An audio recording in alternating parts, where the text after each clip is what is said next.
You said very special speaker. I wondered, am I still speaking? Yes. You're okay. Position. Sounds like it.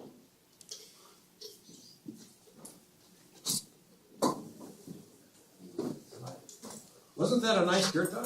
Yes. Thank you. That was really sweet. Oh, yeah, I think so. Lots of options. Yeah, maybe we can turn it off when I start the system. So, yeah, very sweet kirtan. I think we're all in the mood now, huh? Chanting the holy names puts us in a sweet mood. Associating with Krishna in the name, the form, in his form of the holy name.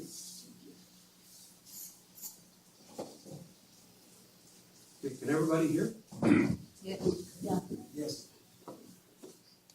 There, yeah. All right. So thank you all for coming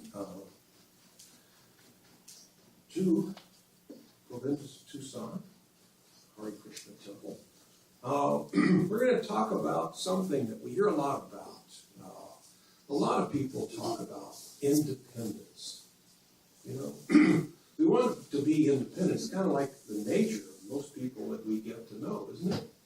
We've got this tendency, especially in the Western world, in America, even more so. We want to be independent, you see. So, many people want to be spiritually independent.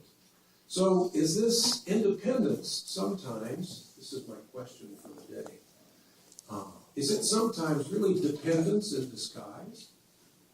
Could that be? I want to be independent, but I wind up dependent. So, many people feel that I can do it. Do we have any do-it-yourselfers here? You know, yeah. Any mechanics that fix their own cars? You know, so people who doctor themselves. We have in America. I notice a lot of these Home Depots. It's for people who do it yourself. And I was thinking I could get rich if I started this spiritual depot. You could go do your, do it yourself spiritual life. Nice. You know, you don't need any direction from anybody. You just go and do it. See? So is it Mark Twain? I think it was Mark Twain. It was either Mark Twain or Samuel Clemens, one or the other. That says that someone who represents himself in a court of law has a fool for a client. It's famous, really. I think it was Samuel Clemens that said that. And he's right. Why then? Why do we think we can be so independent spiritually? Don't we need the help of someone who can direct us? Don't we really need God? Or are we independent from Him? We're trying to be independent. So I was going to read a little bit and speak from the 7th chapter, 14th verse on this very subject. Is someone killing a bird out there? I hope it's not on the menu. Just kidding. 7th chapter, 14th verse. I'm using a different Bhagavad-gita. What is Krishna saying about independence?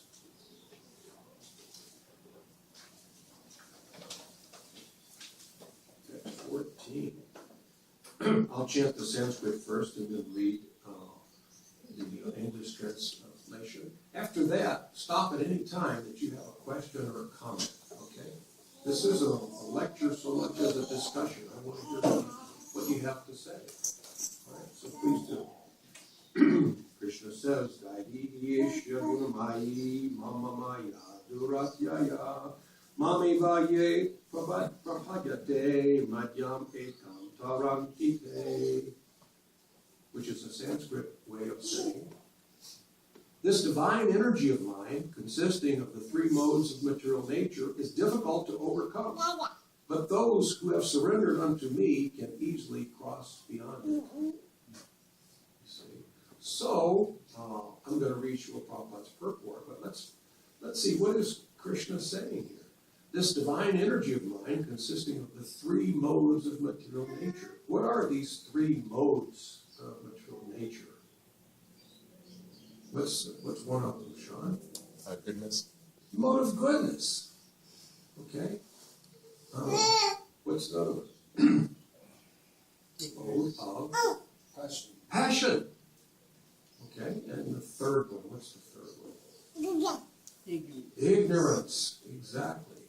Goodness, passion, and ignorance. You see, these three modes dictate whatever we do, even though I think it's me doing it. I think that I'm making the decisions. But if I'm in the mode of passion, basically the mode of passion is described as someone who has desire, hot desire. I want, you see, I want fame, profit, adoration, distinction. I want. No, I need. The mode of passion. I want it. You see. Goodness means I want to be a good person. I'd like to help you. And I'd like to also you to help me. We can all help each other. That's more of the mode of goodness. The mode of ignorance really is lack of knowledge. You see. When we're in when our knowledge is covered. You see. Lack of intelligence, lack of knowledge. You see. So the three modes of material nature dictate what we do, how we make decisions. It's not, I think it's me, you see. Sometimes I have my mind telling me to do things. The fortunate thing is I know I'm not my body. I'm an eternal spirit soul. If I'm not my body, I'm also not my mind. Well, how can that be? My mind tells me that I want this, and I want, when I go drink a beer on a hot day, you see, my mind is telling me that. So that means I want it. It doesn't. It means your mind, the mode that you're in, is telling you, is pushing you to do this and that. And because I don't know who I am, and I don't know my true identity, I think I want it. So therefore, if someone's trying to tell me, no, you shouldn't do that,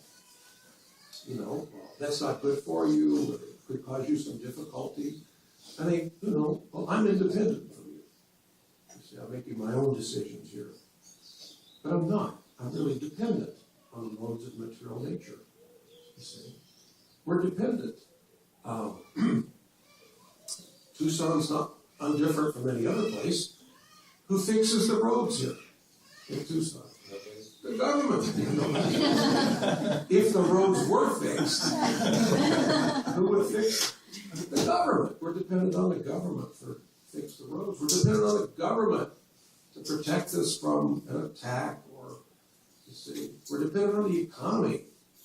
We're dependent on the jobs. We're dependent on the weather. We're dependent on the rainfall. You see, we're dependent on so many things. It's not possible for us to puff ourselves up and make ourselves believe that I'm independent. It's just silly. It's childish. I can be independent. The only independence I have is in my decision-making process, which is called my right to choose. I have free will. I can choose whether to go left or whether to go right. I can make, I'm allowed by the forces of nature, by the Supreme Lord, to make my own decisions, to have my own free will. I also have to suffer the consequences of my decisions, you see, or reap any benefits if I happen to luck out and make a good decision, you see. So, we are dependent all the way. So, Krishna says, these three modes of material nature, it's difficult to overcome them. How can you get out of, how can you not be forced in, how can you be independent of one of these modes? Well, you have to get into the mode of pure goodness, which is not a material mode. Some people think that the mode of goodness is a spiritual mode. It's the step towards the true spiritual mode, which is pure goodness. What is pure goodness? Doing things for the benefit and as an offering to Krishna and the other living entities. You see, when I'm in that mode of serving God and all other living entities, now I'm in the mode of pure goodness, and I'm not subject to the modes of material nature. I'm not subject to the mode of passion. And when I'm situated in such a way, then I can stop myself from making a passionate decision or an ignorant decision, or even, yes, a good decision. I make purely good decisions, which is far higher than the mode of goodness. Does that make any sense? Anybody have any discussion or questions so far? Krishna says, but those who have surrendered unto me, there we go with that word. Gosh, we all hate it, don't we? Surrender. Oh, no. That's why I wanted to be independent in the first place. I want to surrender. There he goes. He's making me surrender again. I don't want it. I want to be independent. Krishna says, but if you surrender to me, you could easily cross beyond it. You could easily cross beyond the modes that will entrap you if you don't surrender to Krishna. See? So you're going to serve somebody. You're going to serve Krishna. Or you're going to serve the illusory energy. You know, if you think, well, I'm just going to serve myself, you're serving the illusory energy. See? We're not going to be able to be independent. It's not possible. We're dependent. We are part and parcel of Krishna. We depend on the energy of Krishna. We couldn't exist without Krishna's energy. This light can't stay on without the electricity. It needs fuel. Our fuel is the Supreme Lord. See? And he says, if you surrender unto me, then I'll make everything easy for you. You don't have to be subservient to the material energy. Surrender. We were talking about this last night. Why does Krishna want you to surrender to him? Why can't we just call a truce? You know, like, hey Krishna, I'm okay and you're okay. All right. Why can't we do that? Why does Krishna, surrender? You go through Bhagavad Gita, it's almost every page Krishna says, those who surrender unto me. Surrender, surrender, surrender. Why does Krishna want us to surrender? Because, yes. One should be selfless. Exactly. By surrendering, we won't think of ourselves and our benefit. Exactly. So that once you surrender unto him selflessly, he gets to do what he's been wanting to do. He surrenders to you. You see. Between people who love one another, they surrender to each other. If it's just a one-sided surrender, then it's not pure love. And Krishna is all about pure love. It's not a one-sided surrender. He wants you to surrender in a loving way. You know, now we think in the material concept of surrender, if you take away love, surrender seems really a terrible thing. It's what you do if your army gets beaten by somebody else's army. You have to surrender. You see. If there's a hostile takeover in your company, you have to surrender, and so on. It has a negative. Without love, surrender has a very negative connotation. We don't like it. Add love into the picture and surrender. It's sweet. You see, it's the sweetest. Without surrender, how can you have love? You see. I'm not talking about if you say, I love that mountain, or I love that. I'm talking about between two entities. You see.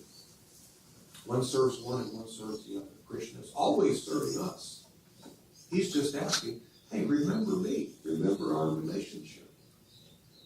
Just remember me. I'm giving you everything. I've been serving you for eternity. I give you everything. I've given you everything you've ever desired. You wanted to be here right now. You wanted to be in this particular place, in this human body. You had a desire for it. And Krishna has granted your desire. You see.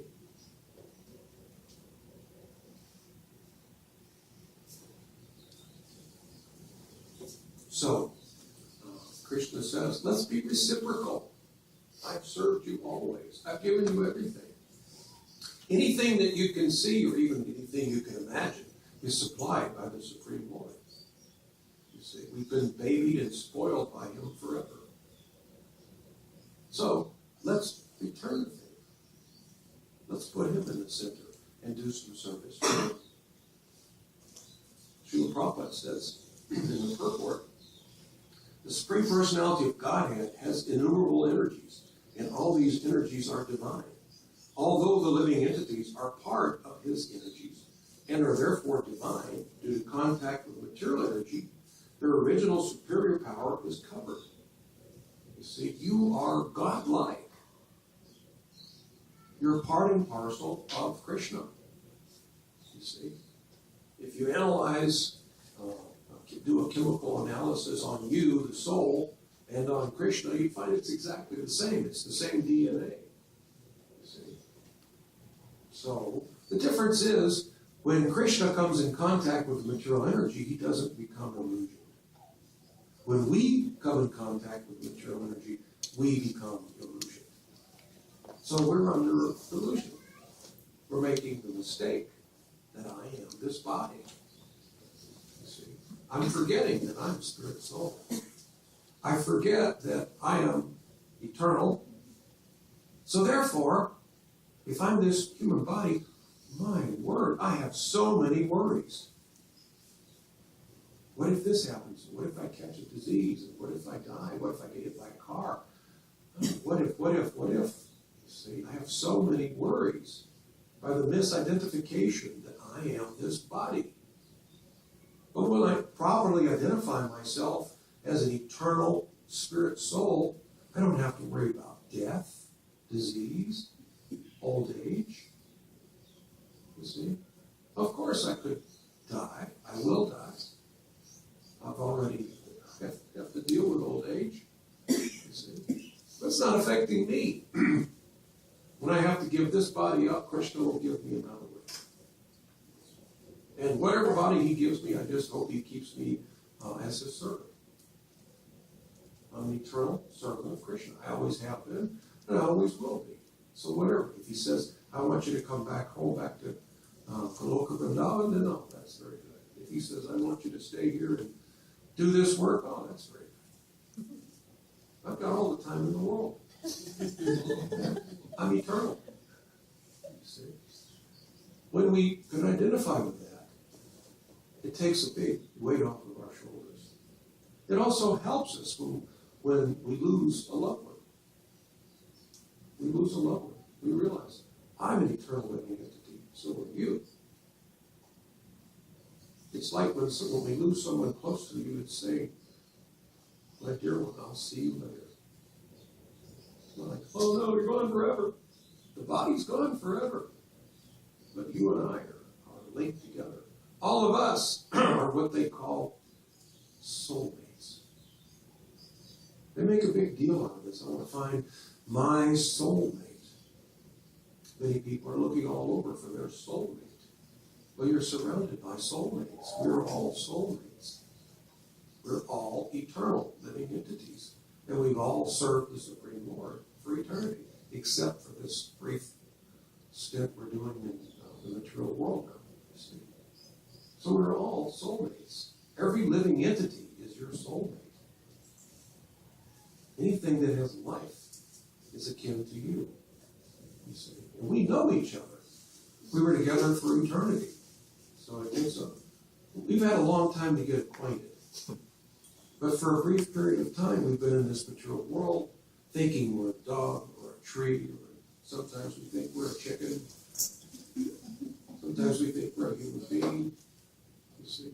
Now we're coming out of this illusion And we're realizing, hey, wait a minute, all of us have been together forever. We will be together forever. So therefore, when someone is passing, it's kind of like, I'll see you down the road. You know, I hate that I won't get to see you in this form and have this relationship with you tomorrow. But I'll see you later. And I know it. We both know that. You see? So that's spiritual thinking. Material thinking is, oh my God, this is terrible. You see? Is that the case? So, any questions or discussion? Yes, sir. I was just wondering, do you think that it's truly us that do the forgetting of our identity, or do you think it's, at the core level we always know who we are, and perhaps it's just an ego conflict with encountering this temporary, confined form of life that kind of takes over our consciousness? The answer to that is yes. Because you've summed it up. It really is us. We forget. We've been overcome by the material energy when we come in contact with this. It's like Superman. Superman, when he comes in contact with kryptonite, he loses his superpowers. You see what I mean? So when we come in contact with the material energy, we lose our superpowers. We start identifying with that material energy. It's kind of like if you're in a human body and we put you out in a field full of chickens, you start thinking you're a chicken. Why do you suppose we ever decided to do such a thing? We wanted independence. I'm guilty just like everybody else. I wanted independence from Krishna. I wanted to do it my way. You see? Enviousness. You see? We're wired and designed to be able to have a flaw. We're perfect living entities. But Krishna does not want robots that just love him all the time. For love to be pure and complete, you, the lover, have to have the ability to choose or to leave if you want to. Now, there's really no place else to go, and there's no one else to turn to but Krishna. But he doesn't want you to think that. He wants you to believe that if you don't like it here, you can go. You can say, look, I'm just going to leave. And Krishna says, okay. True love means I choose you. Not like, well, I don't have any choice. No. If you're the only man in the village and some girl tells you you're the most handsome man in town, that's not much of a compliment. I'm the only guy in town. You see? So we have to have that ability to flaw. So that we can say to Krishna, I want to see if I can find something as good, if not better than you. Actually, I'd kind of like to beat you. I think I can do your job. Some people, they think, well, if I was president for a week, I could straighten this whole thing out. If I was mayor, I could straighten Tucson out, or whatever. People do it in their companies. If I was president of this company, I'd have things straightened out. And we all think like that. It's our nature. So we think, if I was you, Krishna, I could be just as great as you. Krishna says, really? Would you like to try? Well, sure. All right, off you go. The whole world, go down there and go be God. But warning, there's a whole bunch of other living entities there, and they want to be God too. They all think they're the center of attention. Just like you want to be the center of attention. We want to take God out of the center of attention and put me in his place. Krishna doesn't say, all right, I'm going to put you in hellfire and damnation. I'm going to broil you for eternity. Not like that. He says, oh, okay. Let's give it a shot. I'll prepare a world for you. A whole cosmos. And if that doesn't work for you, I'll change it any way that needs to be changed so you can be accommodated, so you can try to be the center of the universe. Before anybody else of the other unlimited living entities, before they get to be the center of the universe. You see, the nature of the material world is competition. You know, I listen to people as I walk. Sometimes, a lot of times, I go out dressed in street clothing because I want to. When I go on my walk, and I like to listen to people and observe. And I hear people; they're really competing. You know, they say, "Oh, little Mary's going to go to Harvard. Oh, little Bobby's going to Oxford." You know, one-upsmanship. I can top you. No matter what you say, I can think of something, some comeback to either equal to or beat what you just said. It's the nature of living entities that are conditioned by the three modes. You see, it's our conditioning. We're thinking we're independent, but we're dependent. We're being led like puppets by the three modes. You see, best to surrender to Krishna. We surrender to Krishna. Krishna surrenders to us. The love affair goes on. You see, why doesn't Krishna stop us when we want to leave? We're at his lotus feet. Why doesn't he stop us? You're an eternal living entity. There's no time limit here. You're not going to die. There's no such thing as time in eternity, you see. And Krishna knows that he's Krishna. He knows he's the most attractive, the most wonderful, the sweetest. And he knows you're going to leave me, but you're going to wind up right back here. You'll be back. I know it. There's nothing like me. So off you go. Have a good trip. And I'm going to sneak along with you just to observe it because I love you and I can't bear being away from you. One difference between us and Krishna. We can bear walking out on him. He can't bear us walking out on him. So he comes along as Paramatma, super soul. Paramatma is with us in the heart. When the yogis talk of looking within and finding the supreme within, that's Paramatma realization. You see, Krishna can't bear us to leave him. We, on the other hand, we feel that we can. We're a little colder in the heart than he is. You see?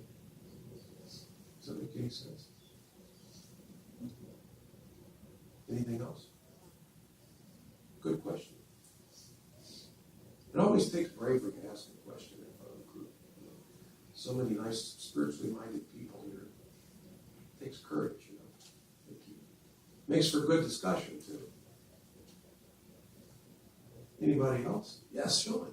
Since we were so assured we knew what we were doing when we left the ethereal world and we were sent forth to do as we will, by what process then, if we have this desire for Krishna, can we go back just as soon? Yeah.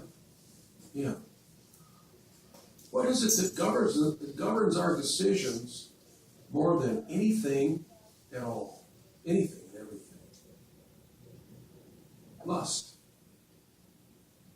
Lust sometimes makes us do things as if we were forced to do it because of our lust. So, there's nothing wrong with lust.